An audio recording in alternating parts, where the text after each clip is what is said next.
This is CGTN, China Global Television Network.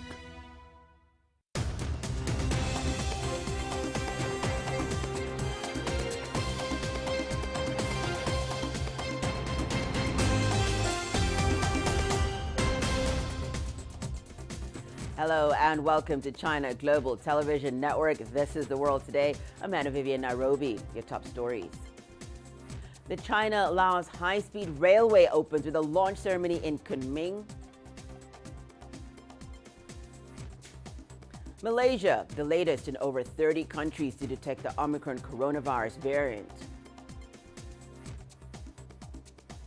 And UN seeks record $41 billion for aid to hotspots led by Afghanistan and Ethiopia. Our top story this hour, a cross-border railway between China and Laos begins operations. The Chinese and Lao presidents witnessed the moment via video link. The railway connects Yunnan's capital city of Kunming with the Laotian capital, Vientiane. It's a docking project between the China-led Belt and Road Initiative and Laos' strategy to maximize its capacity as a land-linked hub. Officials say the line will bring benefits to trade, social and cultural exchanges. Lao President Tong Loon Sisu called it an historic project for the Southeast Asian country. Well, here's a quick overview of the China-Laos Railway. Travel between China and Laos will become easier and cheaper, thanks to the building of this cross-border railway. Extending over 1,000 kilometers, the China-Laos Railway finally goes into operation after 5 years of construction. The electrified rail stretches from Kunming, the capital city of southwestern China's Yunnan province, to the Lao capital Vientiane. The passenger trip, which takes 20 hours by car, can now be completed overnight. Cargo transport time between Yunnan and the Southeast Asian nations can also be shortened from weeks to under a day and a half. 21 stops have been planned along the path. The railway's Chinese section passes the cities of Yuxi and Pu'er, as well as Xishuangbanna Autonomous Prefecture on its way south. Its Lao segment will run from the border town of Bolton with an operation speed of 160 kilometers per hour.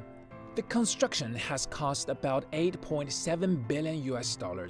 It has not been an easy undertaking. Most of the railway passes through tropical mountainous terrain with complex geographical and poor traffic conditions. The construction had to contend with clearing unexploded ordnance that had failed to detonate when the US bombed Laos from 1964 to 1973.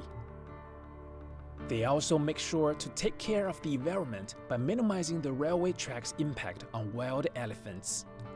Laos is the only landlocked country in Southeast Asia, bordered by Cambodia, China, Myanmar, Thailand, and Vietnam. The new rail helps the country enhance its connectivity with even more countries. The China-Laos Railway is a symbol of friendship and cooperation between the two countries. It's also an important project for transforming Laos from a landlocked country into a land-linked country. During its construction, the project created more than 110,000 jobs for Lao people. More economic boosts are expected after its launch. As a key project under the Belt and Road Initiative, the railway is built upon Chinese management and technical standards. It's also part of the Kunming-Singapore Railway project, which makes a crucial section of the Pan-Asia Railway network. Calling the railway a road of connectivity and friendship, Chinese ambassador to Laos Jiang Zaidong says the cooperation embodies the spirit of a community with a shared future. Wahayang, CGTN. The heavily mutated Omicron variant has been reported in at least 30 countries and regions. Malaysia has detected its first case of Omicron on a foreign student who was quarantined after arrival from South Africa 2 weeks ago. In the United States, 10 Omicron cases have been reported, with 5 in New York. It comes as the Biden administration rolls out its winter plan to battle COVID. European countries, including Greece and France, have also found the variant. In Africa, Zimbabwe has confirmed the presence of Omicron there. Well, India has registered 9,000 new COVID cases a day after it detected its first 2 Omicron infections. Our correspondent Ravinda Bawa reports from Delhi. The government is taking it seriously. From the time we heard in India about this strain, they actually put 11 countries under high-risk category and started testing all the passengers who were landing in India from these countries. At the same time, testing has also started in other parts where there are chances of these people going and their contacts being there. They have put down guidelines of quarantine for the passengers who are coming from any of these countries for 7 days. On the 8th day, there will be a test done again, and again for next 7 days, there will be monitoring. And if a person tests positive, then the person will have to go in institutional quarantine, and probably that's why these 2 cases have been detected. But interestingly, the cause of worry for the government and the people is that out of the 2 Omicron cases which have been detected, 1 of them has no travel history to any of these 11 high-risk countries. And so that means the variant is already there in the community, and the person with no travel history, this 44-year-old health worker, his contacts, 5 of them have tested positive, primary and secondary contacts, and right now their tests are being samples are being sent for genome sequencing. The government has decided to do fast track and accelerate genome sequencing, because that's how they will be able to find out the spread of this variant. But definitely the advice now to people is to start taking all precautions, which a lot of Indians had stopped doing, and they not to let their guards down, and it is time to be alert again.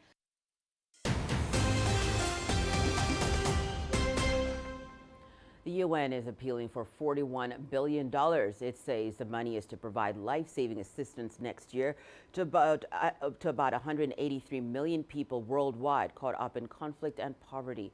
According to the UN, Afghanistan, Syria, Yemen, Ethiopia, and Sudan are the 5 major crises requiring the most funding. The body says more than 24 million people in Afghanistan are in need of life-saving assistance as they face many challenges, including severe food insecurity caused by the worst drought in 27 years. Elsewhere, in Ethiopia, nearly 26 million people there require aid due to an ongoing conflict.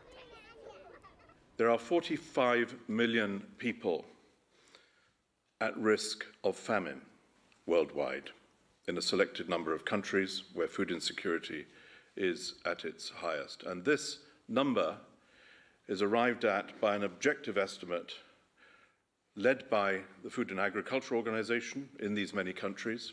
This is not a subjective judgment, it's an objective assessment of those at risk of famine. World Food Programme estimates 9 million people are in need of emergency assistance in northern Ethiopia.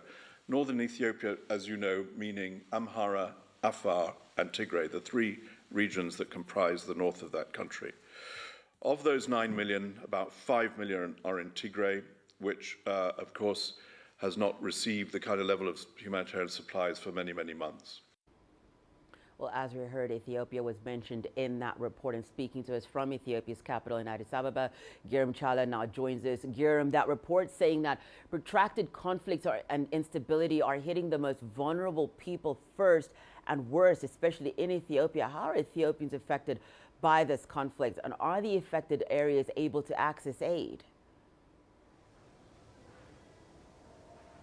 Hannah, first of all, as you understand, the war in Ethiopia is now more than a year old, and it is continuing at the moment, especially in the Amhara regional state. The UN, as you've heard it earlier as well, the 3 regional states, Tigray, Afar, and the Amhara regional state, are the most affected because of this war. Many people have left their homes in need of humanitarian aid almost on a daily basis, Hannah. 9 million people, according to the UN, are also affected in general terms, but this is counting as like I said, especially in the Amhara regional state, war is now in continuation.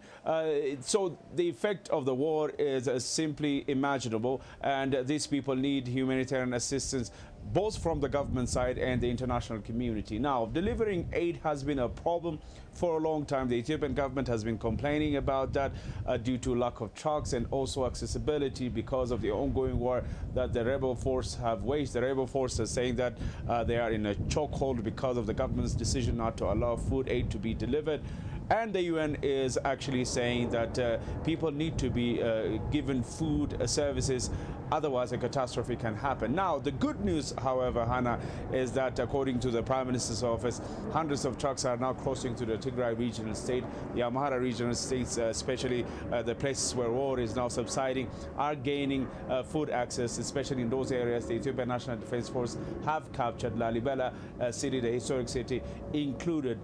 In the Afar regional state, we have heard that there is no rebel movement at the moment, so food delivery is being made. Hundreds of thousands of people are in need of special assistance as there. Now, the call is for the international community to step up its game and decide to deliver more aid. Hundreds of millions of dollars are needed, and they should be delivered as soon as possible so that these people can be at least given food, drink, shelter and others so that they can continue living their lives, if not returning to their localities as soon as possible. So, Hannah, generally speaking, in the northern part of Ethiopia, people continue to suffer, and they need to be provided with food services as soon as possible. Thank you so much for all that. Giram Chala speaking to us from Addis Ababa, Ethiopia. Let's head over to South Korea now, which has been hit by a record high of daily cases of COVID-19. The government has announced new COVID measures amid concern about the Omicron variant. Jack Barton reports from Seoul.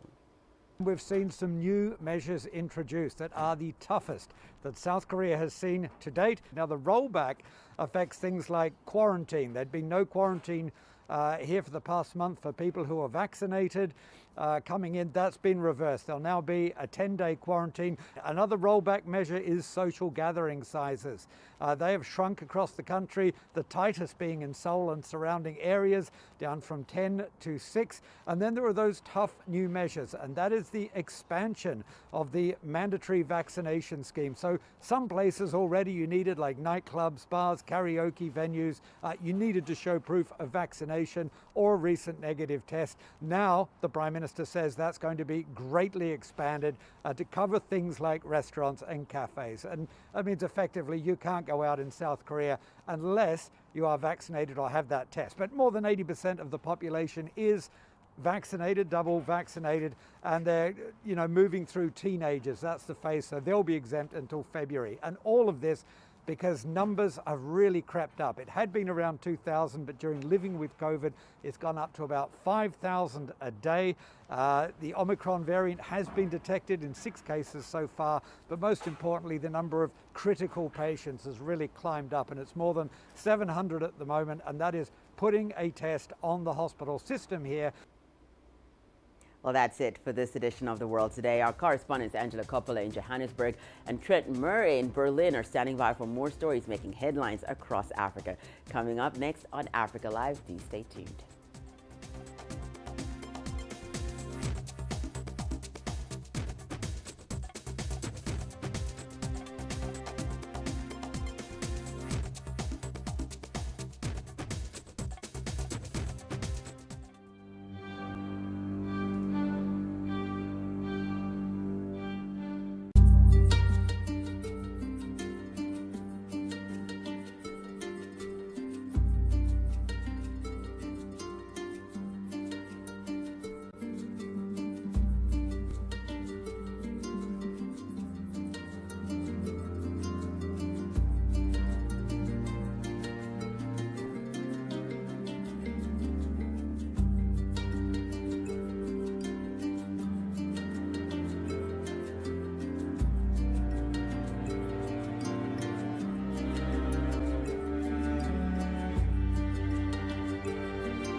This is CGTN, China Global Television Network.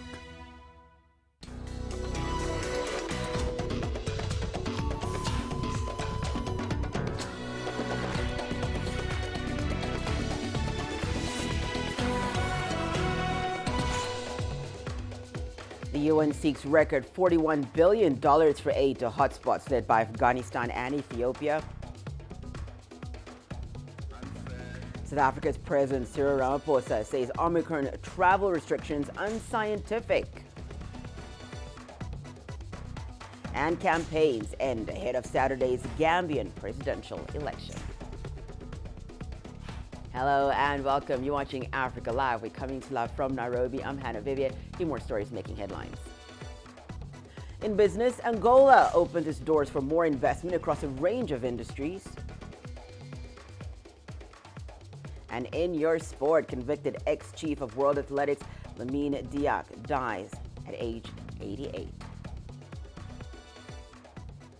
Well, the UN is appealing for $41 billion. The money, it says, will provide life-saving assistance next year to about 183 million people worldwide caught up in conflict and poverty.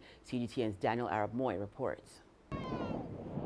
The United Nations says more than 24 million people in Afghanistan are in need of life-saving assistance as they face many challenges, including a severe food insecurity caused by the worst drought in 27 years. And in Ethiopia, nearly 26 million require aid due to an ongoing conflict that has left many displaced from their homes. World Food Programme estimates 9 million people are in need of emergency assistance in northern Ethiopia. Northern Ethiopia, as you know, meaning Amhara, Afar, and Tigray, the three regions that comprise the north of that country. Of those 9 million, about 5 million are in Tigray, which, of course, has not received the kind of level of humanitarian supplies for many, many months. We knew that there was 400,000 people at risk of famine when this assessment was arrived at in May, and we have to deduce, given the paucity of supplies going through, that figure has only increased. So I think in terms of absolute urgent, immediate need, I think Ethiopia is the most worrying. Okay. According to the UN, Afghanistan, Syria, Yemen, Ethiopia and Sudan are the 5 major crises requiring the most funding. There are 45 million people at risk of famine worldwide in a selected number of countries where food insecurity is at its highest. And this number is arrived at by an objective estimate led by the Food and Agriculture Organization in these many countries. This is not a subjective judgment, it's an objective assessment of those at risk of famine. It goes through 5 levels of category, of which the 5th is the most dire. And for example, as you no doubt know, we have been saying for some months that there are 400,000 people at risk of famine. They're in that category in northern Ethiopia these many months. The UN estimates there will be about 274 million people in need of humanitarian assistance globally in 2022. The number is up by 17% from this year. Daniel Arab Moy, CGTN. Well, we head over to Kenya now as drought continues to ravage different parts of the country, with livestock communities in the northern region are counting losses as more of their animals die due to lack of pasture and water. The pastoralists, however, remain hopeful that a government plan to purchase animals from them through an offtake program will spare them more losses. CGTN's Wilkerson Yawa tells us more. A barren wind blows across the vast land that is this part of Marsabit County in Kenya's north. It brings no rain, nothing save for mouthfuls of dust. To counter it, humans and livestock converge at a watering hole to quench their thirst. Now, camels can last up to 16 days between visits to the watering hole, while goats, at the very worst of times, can take about 8 days before they need to go back. But because of the prevailing drought situation and the fact that the animals are not getting enough water, they find themselves back here more often, jostling for the scarce resource among humans and other animals. But the relief is short-lived. The heat is relentless. It has been this way for months now. So for around 4 years now, our area, the drought, it's immense. It has affected human beings, animals, all animals. Specifically, animals are very weak this time around. There's no pasture. Seasons of severe drought worsened by climate change have led to this. While thirsty animals lap up the water, just meters away, animal carcasses are strewn on the ground. Though they are lucky to have found some water, the herders must find pasture too. The nearest grazing grounds, they tell us, are at least 90 kilometers away. The weakest animals won't make it there. There hasn't been enough grass to satisfy the animals, and so the animals haven't been able to build their strength. They are hungry and weak. This drought has been harsh on everyone. It has been harsh on the camels and the goats and the humans. Everyone is suffering. In this village, in recent weeks, 30 animals have died. The loss of animals causes a ripple effect. The livestock are the lifeblood of the pastoralist communities that inhabit this area. They sell the livestock and buy food, send their children to school, and provide basics for their families. In a bid to counter the losses, the government announced a raft of measures to mitigate the drought. It is set to start purchasing the weakest animals. This would reduce the losses and put much-needed funds in the pockets of residents. We hope the government will keep its promise to buy and destock the livestock. It's hard for us to even find a market for our animals now. But the program is yet to take off, and every day the animals draw closer to death. If it gets worse than this in January, you will hear of more animals dying, and humans will be affected too. In different parts of the country, the short rains have begun, but scientists predict that some areas will receive inadequate rainfall. The answer, they say, lies in building resilience among communities, putting in place long-term measures to cushion them from the ravages of drought. Without these steps, even after it rains, these communities remain just one step from a drought season that could wipe out everything they have worked for, their lifeblood. Wilkisanyabwa, CGTN. The Omicron variant of COVID-19 is worrying leaders around the world. The WHO says the variant has been detected in at least 24 countries now. Germany has plans to ban unvaccinated people from large portions of public life. Ursula von der Leyen, the president of the European Commission, says that countries should consider mandatory vaccinations. This comes as some European countries face the danger of a new wave of COVID-19 infections. The Omicron variant was first detected by South African scientists. Several countries, as a result, have banned travelers from several southern African countries. President Cyril Ramaphosa denounced these bans while on a state visit to Côte d'Ivoire.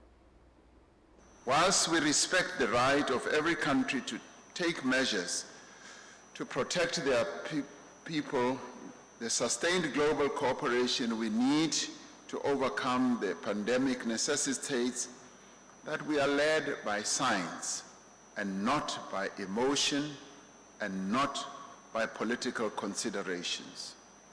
As South Africa, we stand firmly against any form of health apartheid in the fight against this pandemic. These bans will cause untold damage, in particular to travel and tourism, that sustain businesses and livelihoods in South Africa and the Southern African region. We have already heard reports of how these bans are reducing the effectiveness of our businesses in South Africa almost by 50%, as many travelers who would have come to South Africa and indeed to our sister countries in Southern Africa have already started cancelling their travel plans. Well, we're now joined by CGTN's Angela Coppola in Johannesburg and Trent Murray, who is in Berlin. Thank you so much to you both for joining us. Hi, Angela. Let's begin with you. The WHO deploying a surge team in South Africa's Gauteng to tackle Omicron. What is the situation there today?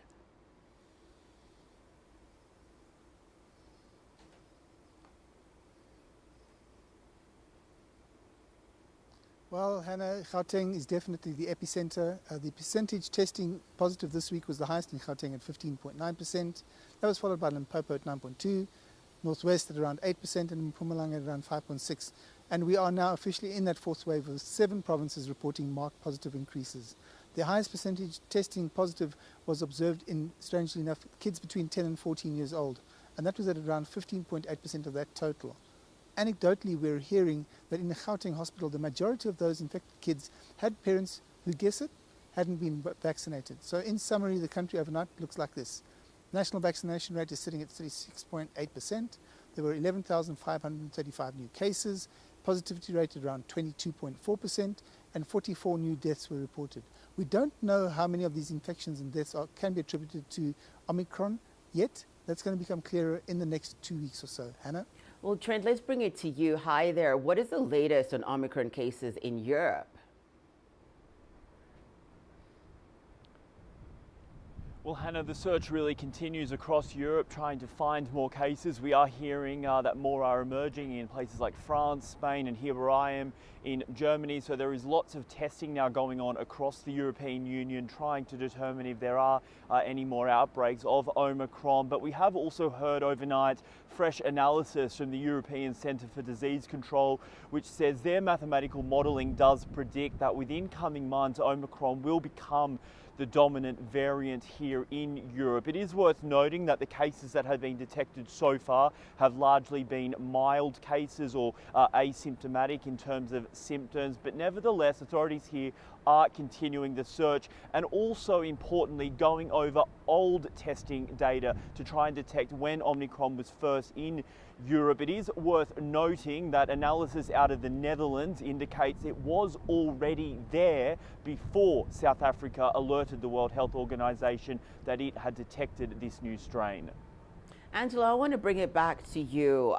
One of the reports that I saw earlier on today was that even though there is this fourth wave that's being reported now, that there aren't a lot of people that are being admitted into hospitals in South Africa. So just speak to us about that, and also just further measures that the government is planning to take in handling this fourth wave and just dealing with COVID going forward.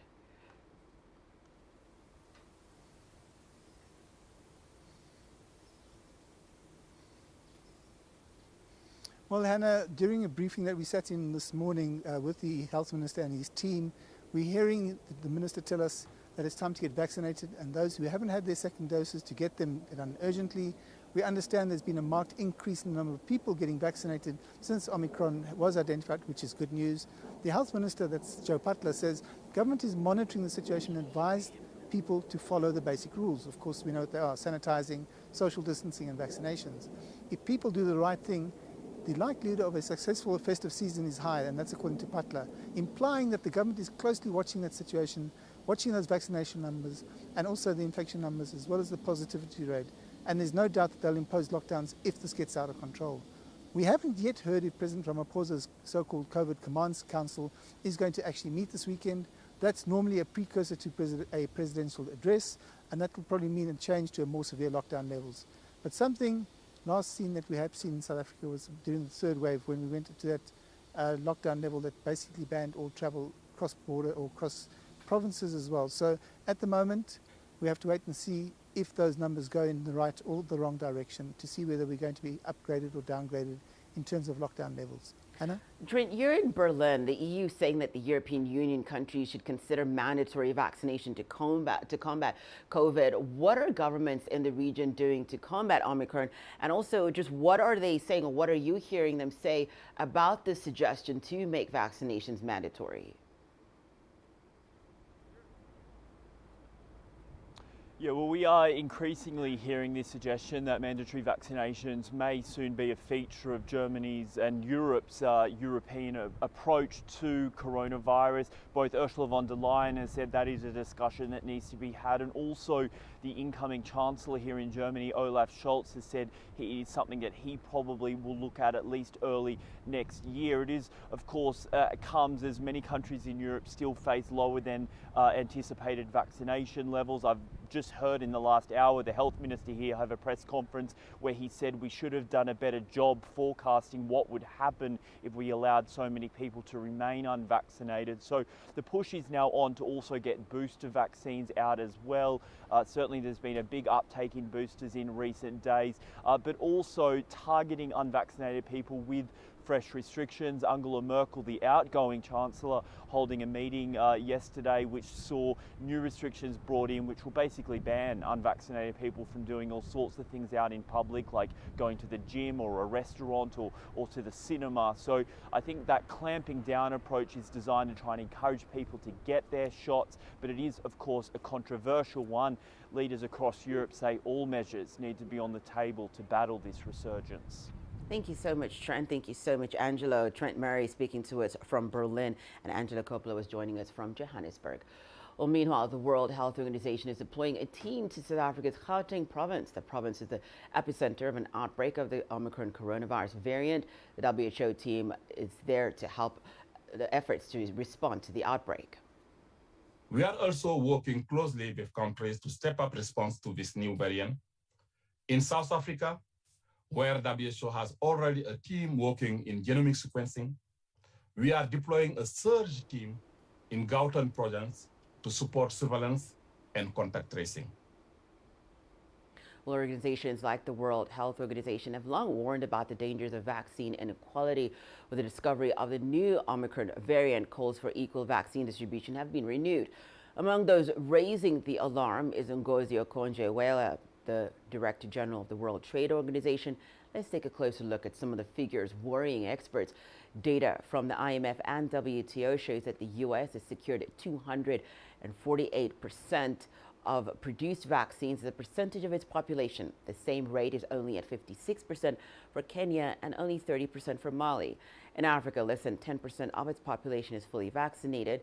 Meanwhile, the European Union has fully vaccinated around 67% of its population. Beyond health concerns, the WTO Director General warned of the impact vaccine inequity would have on the economy. Okonjo-Iweala has cautioned that vaccine inequity could have a dampening effect on economic recovery of several countries. Well, the Tunisian Health Department and the COVID-19 Task Force have announced that public and field hospitals are ready to face a fifth wave of the coronavirus. The number of patients in all public hospitals has decreased. However, Tunisian authorities are calling for vigilance. Adnan Chouachi reports. Tunisian health authorities took delivery of 40 tons of liquid oxygen donated by the Kingdom of Saudi Arabia to support the country's efforts in its fight against the COVID-19 pandemic. Tunisia's current oxygen stock is 800,000 liters. The daily consumption rate is currently 50,000 liters and production is 100,000 liters per day. The oxygen quantities are delivered after the oxygen concentrators, the medical equipment and millions of vaccine doses. The health situation in the world is alarming. Tunisia's health facilities are prepared to face a new wave of the pandemic with the spread of the new variant. Authorities have also reinforced the preventive measures, including a full vaccination pass and a negative PCR test for arriving travelers. Our department has fully vaccinated over 5,150,000 people. However, we insist on respecting preventive measures everywhere. The face masks and social distancing are imposed again. We are taking the necessary measures at all border crossings, ports and airports to preserve public health. The North African state has stepped up the vaccination operation. Thousands of medics and paramedics have been mobilized throughout the country. The vaccination is vital. All vaccination centers are ready to welcome unvaccinated citizens or those seeking booster shots. The Delta variant and now the new variant cannot be fought without full vaccination. Together, we can reduce the mortality rate. Now that millions of vaccines are available, the whole population needs to get inoculated to avoid a new lockdown in the country. The health department has recorded 13 more hospitalizations in public and private healthcare facilities this week. This brought the total to 147 patients, including 42 people in intensive care and 11 on life support. According to the National Observatory of New and Emerging Diseases, the vaccination program campaigns include advertisements on social media and television to increase the population's awareness of COVID-19. Tunisian authorities say the hesitation towards vaccination remains a national problem. Adnan Shawishi, CGTN, Tunis. Let's now take a short break and return. More in Africa Live, including campaigns end ahead of Saturday's Gambian presidential election. And Uganda is set to intensify its hunt for ADF rebels in the DRC.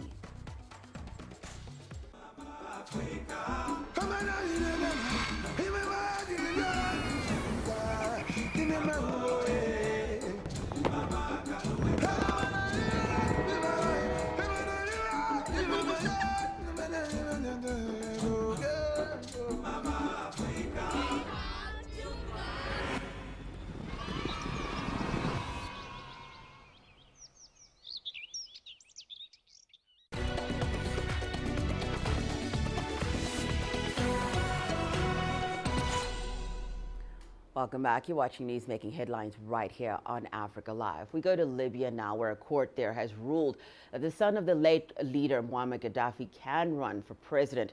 Saif al-Islam Gaddafi's appeal against disqualification for the December 24th vote was delayed for days as fighters blocked off the court. Analysts say such an incident could foreshadow wider election unrest. Saif Gaddafi was sentenced to death by Tripoli court in absentia in 2015 for war crimes committed during the failed battle to save his father's 40-year rule.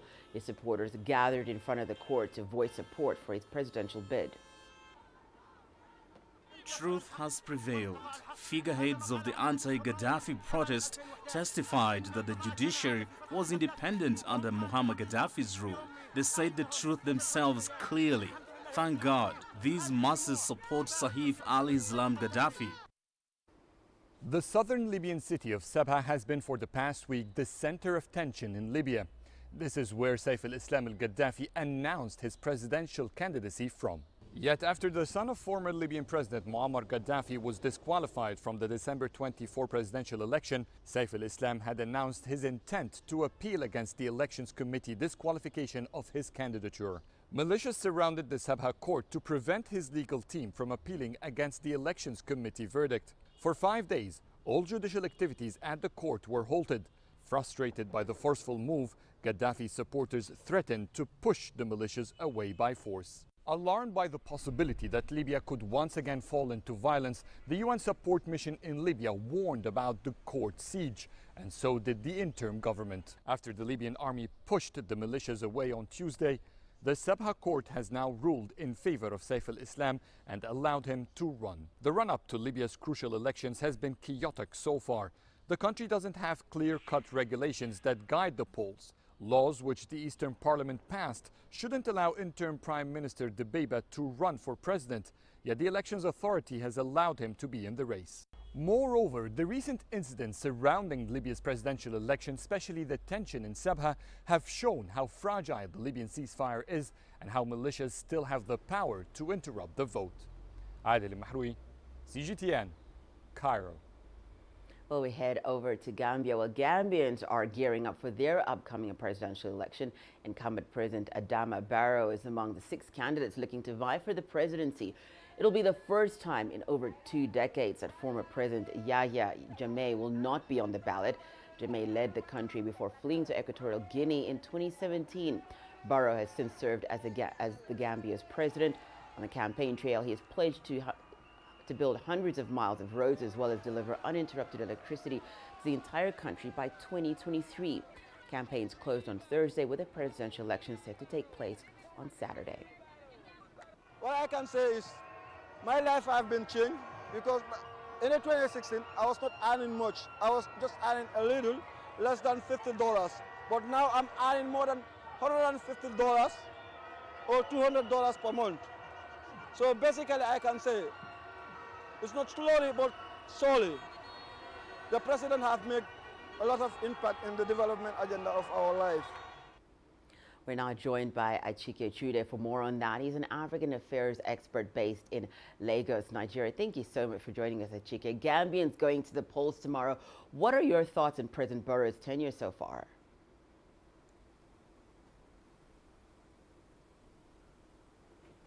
Well, President Barrow came in at a time that, the whole world was focused on Gambia. Gambia had suffered a dictatorship for about 22 years under the former president, Yahya Jammeh. And so I think when he came in as a president, the very first thing he set out to do was to remove the toxicity within Gambia's political life. The political landscape was severely poisoned after 22 years of dictatorship.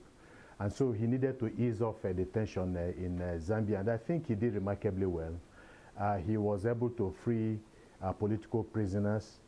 He was able to remove the death sentence in Gambia's judicial system, legal system, and he was also able to encourage multi-partyism in the way that Jammeh did not do. And so that freed up the political space. And then the issues of state-sponsored terrorism, acts of violence against the Zambian people, the freedom of expression that was curtailed, and the government's disdain and contempt for the media and the rule of law. I think he was able to bring something new, political dynamic really to Zambia's political life. So that has changed, and so the tension is no longer as it should be. And then he set up a Truth and Reconciliation Committee in Zambia. So all of these things have actually helped. And then I think this is for now the most important legacy that he has left in Zambia, to change the political landscape of the Gambia, and then make it a more tolerable political space for Gambians to express themselves. And I think they have actually been doing that. You can see that the process leading to this election has not been characterized by the kind of state-sponsored acts of violence that we have been seeing all this while. So I think that is his most enduring legacy. Of course, at the economic level, it's a completely different thing. The COVID-19 also has impacted negatively on Gambia as a country.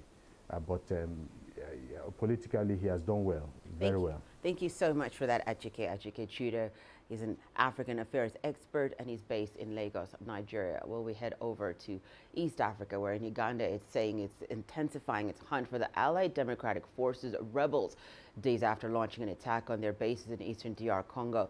The attack comes weeks after several bomb explosions in the capital, Kampala, were blamed on the ADF group. Isabel Nakira reports. The Ugandan army in a statement said joint operations with the DRC forces are targeting the ADF rebel bases. Videos shared on social media show heavy artillery and missiles being fired, allegedly by the Ugandan army. The bombardments come weeks after the ADF were blamed for bomb blasts in Kampala that killed 7 people. Whatever operation we've done has been successful, and they are yet to receive more fire because of what they did. They invited us, like the president said. Now we are coming for them. The joint operation between the DR Congo forces and the Ugandan army reportedly hit 4 suspected ADF rebel bases. The explosions are said to have caused panic, and questions on the safety of civilians in the east of the DRC are being raised.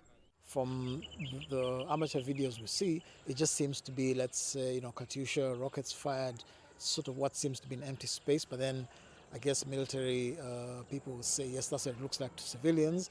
We program these things, we have geolocation, we don't just fire indiscriminately. Uganda's President Yoweri Museveni in a speech said his army would defeat the ADF group, which is said to have links with the militant group ISIL. The ADF have also been accused of killing, looting and abducting innocent civilians in eastern DRC. Uganda last carried out ground and air strikes against the ADF in 2017. It was a joint mission between the DRC forces and the UN mission in Congo. It's reported hundreds of ADF rebels were killed in that attack, but they later regrouped and started carrying out more atrocities. Isabel Nakiria, CGTN Kampala, Uganda. The day's business news coming up after the short break, including Angola opens its doors for more investment across a range of industries. And South Sudan reveals plan to protect environment during oil extraction.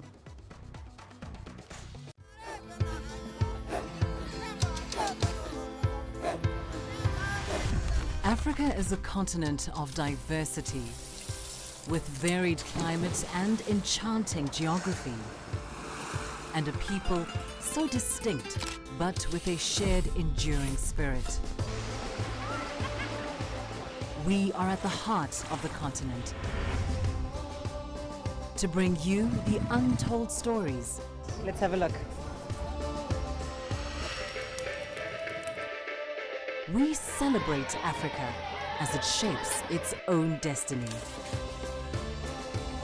I've been Tunis, Cairo, Juba, Johannesburg, Ethiopia, Tanzania. Africa Live. Find your voice.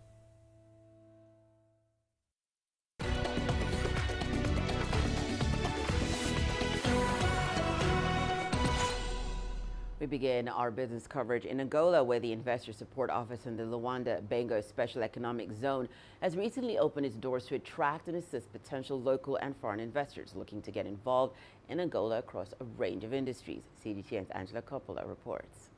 The Investment Office is a one-stop shop that eases the registration processes for foreign and domestic investors. It plays an important role in the attraction of new investment as well as in the support of current investors.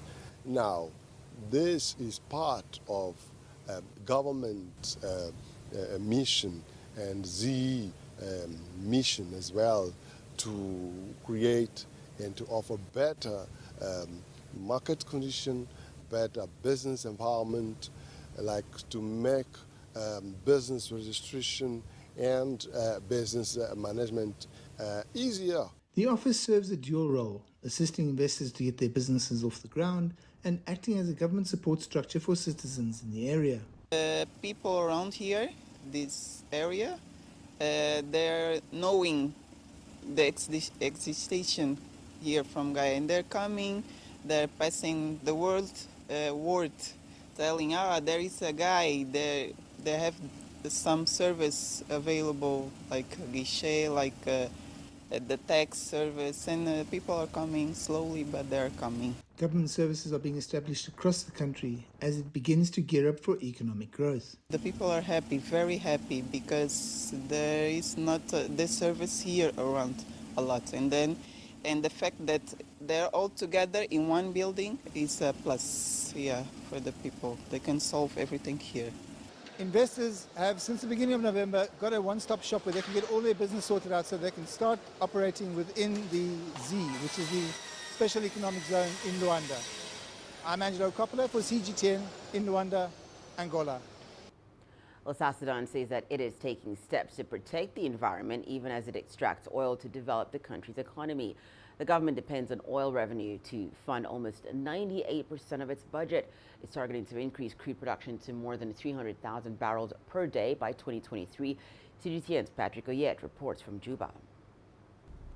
South Sudan's government says a total global ban on petroleum production would leave the country without the much needed resources to propel the economy forward.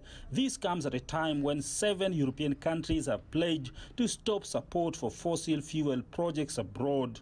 The Ministry of Petroleum, in collaboration with the Ministry of Environment and our developmental partners, has taken a significant step in maintaining the balance between the economic growth, developmental needs of this great nation through continuous extraction of hydrocarbon resources and the spirit of environmental stewardship.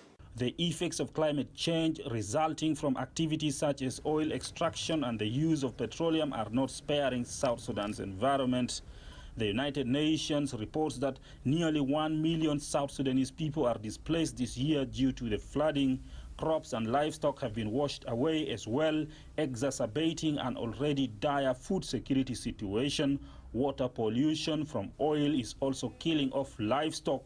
We were engaging with the government, especially the Minister for Petroleum, that for any investment to happen in South Sudan, this investment must be able to generate income, which income needs to go and finance key service delivery sections. And some of these issues we're talking about that are actually peace dividends, we need the investment to be able to go and build our roads.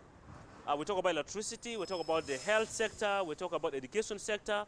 Much importantly, money must be earmarked for investment in agriculture. South Sudan's government says approximately 90% of the country's oil and gas reserves remain unexplored. The government is calling on foreign investors to a country that is already home to oil and gas majors from China and Malaysia. It says it has made significant progress in returning the country to peace and stability, and that should encourage investment in the petroleum sector. Patrick Koyet, CGTN, Juba, South Sudan.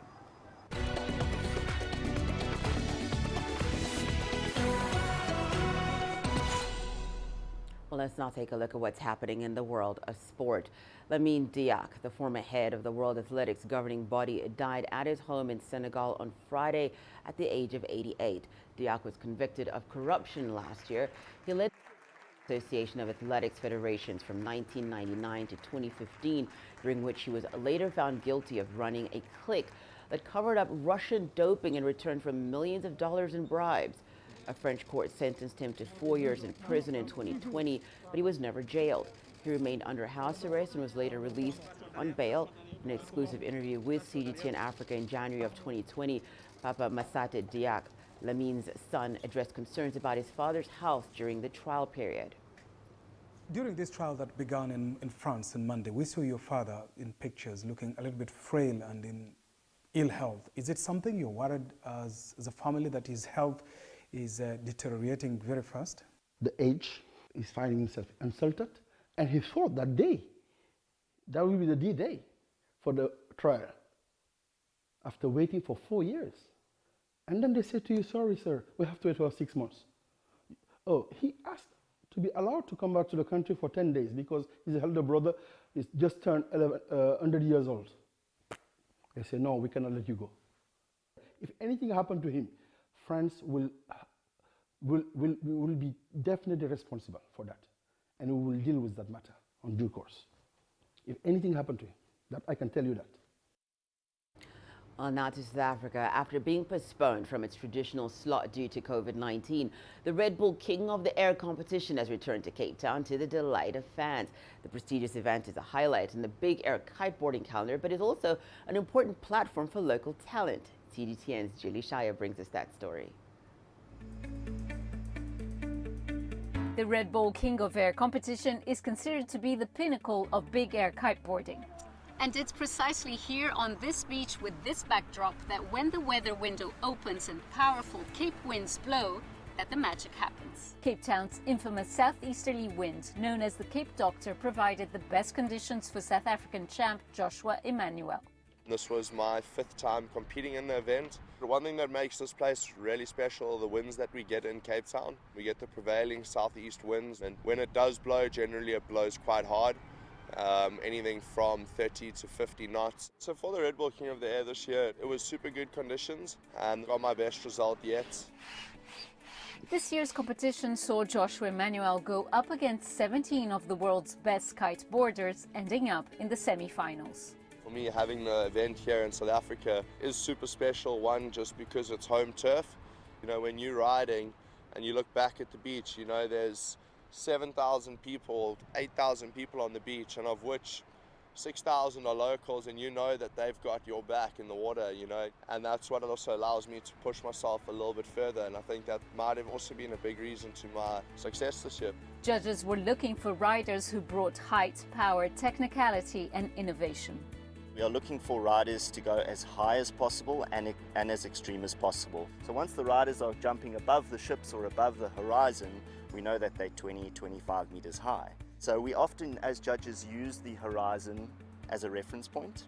Joshua Emmanuel this year proved that to us. I mean, he got all the way through to the semi-finals. So we have some incredibly talented riders. Local kiteboarders got a chance to show what they've got. This is a stage for local riders to showcase themselves, to ride against the best riders in the world. So it's really great to have that opportunity and this platform in Cape Town, South Africa. In the end, 3 new kings were crowned. So in the finals we had Mark Jacobs from New Zealand, Kevin Lungery from Holland and Stig Hoefnagel from Holland as well. 3 big names in kiteboarding. This spectacular, adrenaline-packed kiteboarding event returns next year to South Africa's shores when the best weather window condition opens. Julie Shah, CGTN,